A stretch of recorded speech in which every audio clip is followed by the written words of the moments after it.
Our sinew channel begins at the lateral end of the fourth toe, moves across the dorsum of the foot to bind at the ankle, moves up along the anterolateral aspect, right in front of the lateral malleolus, lower leg, binds at the knee.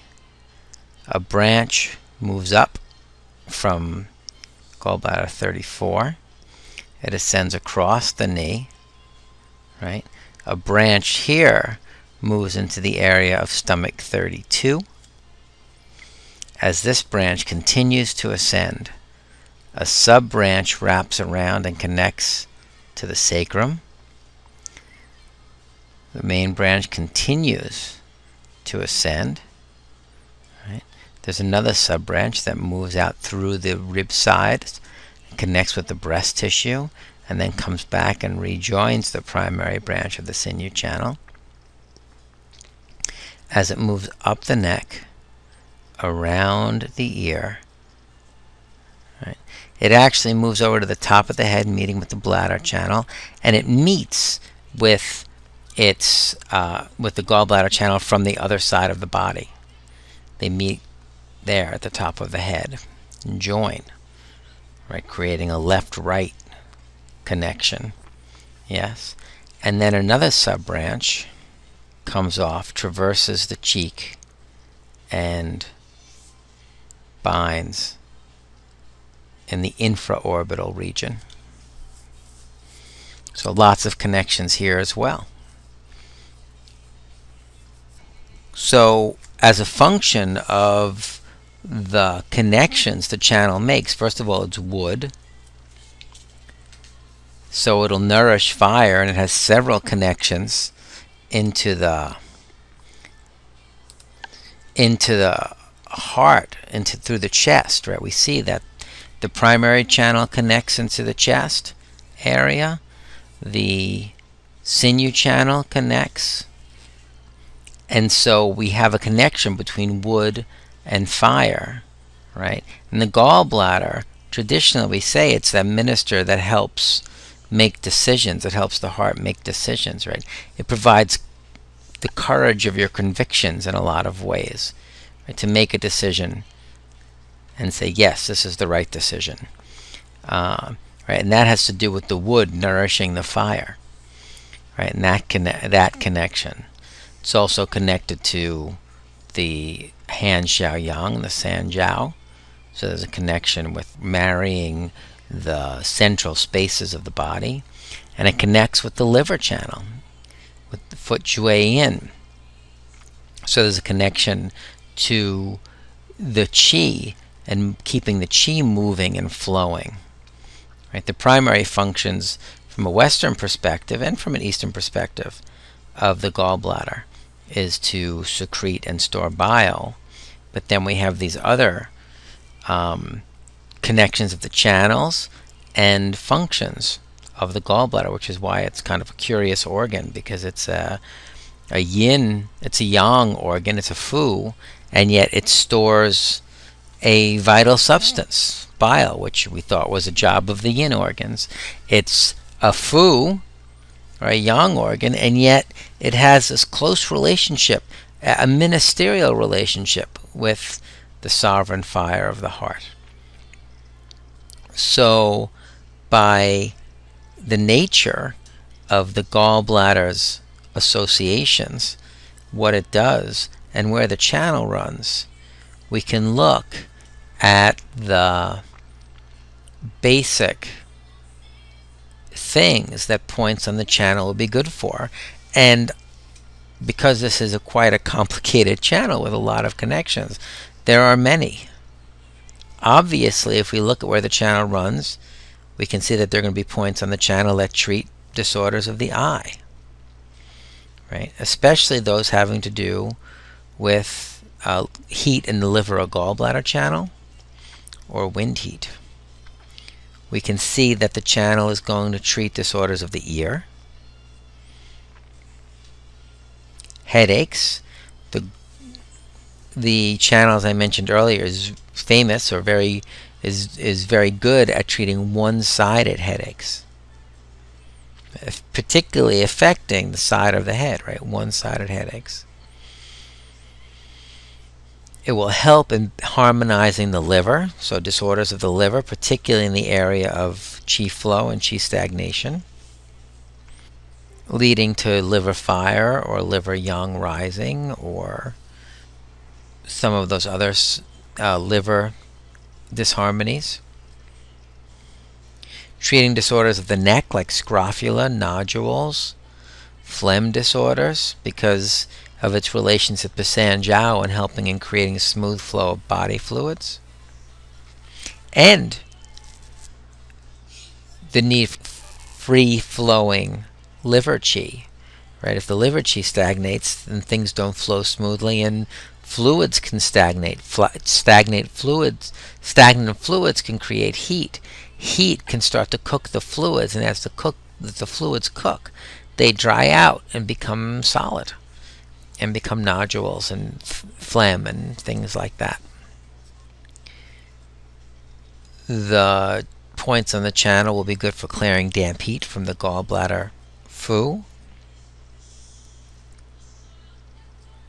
helping to clear pathogenic factors from the Xiaoyang. Remember, we talk about the 6 divisions, and the Xiaoyang layer being that half internal, half external manifestation of a pathogenic invasion, where you have alternating chills and fever and flank pain and bitter taste in the mouth. And the big treatment for that is minor bupleurum decoction, Xiao Chai Hu Tong, which harmonizes the liver and the gallbladder and harmonizes the Xiaoyang. Treating disorders of the Hun, right, the ethereal soul, because it has to do with its relationship with the liver and its ability to be decisive and courageous. The extraordinary vessel, the daimai, the girdle vessel, right, has only 3 confluent points, and they're all gallbladder points, gallbladder 26, 27, and 28, right? And its command point is gallbladder 21, so the gallbladder channel can exert a great influence on the girdle vessel, which is also the only horizontal vessel, right, opening up passages between the upper body and the lower body. So as we can see, there are many actions attributed to the points of the gallbladder channel, and rightly so, because we're going to see points that cover literally head to toe, and top of the head, body, side of the body, internal, external, right? It's all about internal, external balance, Xiaoyang, right? Front and back balance, side to side balance.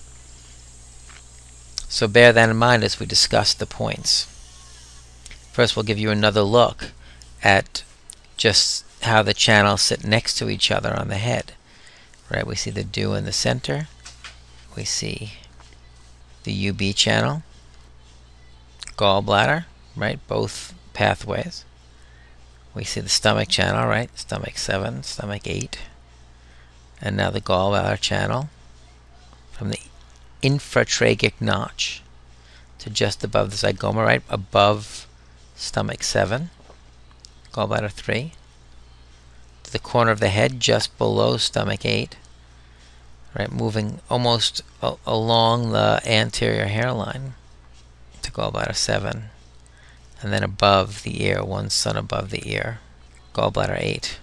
And we can see, as different to the Sanjiao channel, which comes very close, directly behind the ear, the gallbladder channel is about 1 inch or a cun distance from the ear.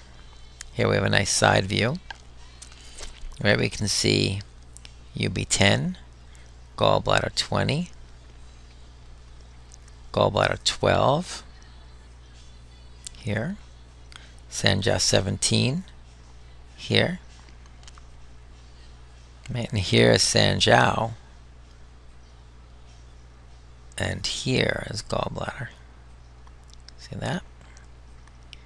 Okay, that's why doing something like the extra credit assignment that I assigned is good practice, particularly when you get into the area of the head, but really in any area of the body, because you can really lay out where all of these channels are and really see what they look like side by side and get a deep understanding for yourself of how they're laid out, how close they are together to each other, how they may overlap, where they may overlap. And we see here, right? See, on Myon is an extra point. It's between gallbladder 20 and gallbladder 12, right here. And this is a great point for insomnia, for difficult sleeping. And here's just a view of the meridians of the legs, right? So the gallbladder channel right here. Bladder meridian on the posterior surface of the leg and the lateral end of the foot. Here's our stomach meridian. So these are our three yang meridians. These are our three yang meridians. And then we have our three yin meridians. Kidney here, or the water wheel, right? 7, 8, 9, 10. We have liver here, right? Shui yin in front of the malleolus, right? Anterior to the spleen channel, then moving posterior in the area of spleen 8, and running between the spleen and the kidney channel, and then the spleen channel itself along the medial side of the foot. Yes, anterior to the malleolus. We see spleen 6, where the kidney, liver, and spleen channels meet, right? And then the spleen channel runs superior, and then kind of the anterior medial aspect of the upper leg. Quick review, always good.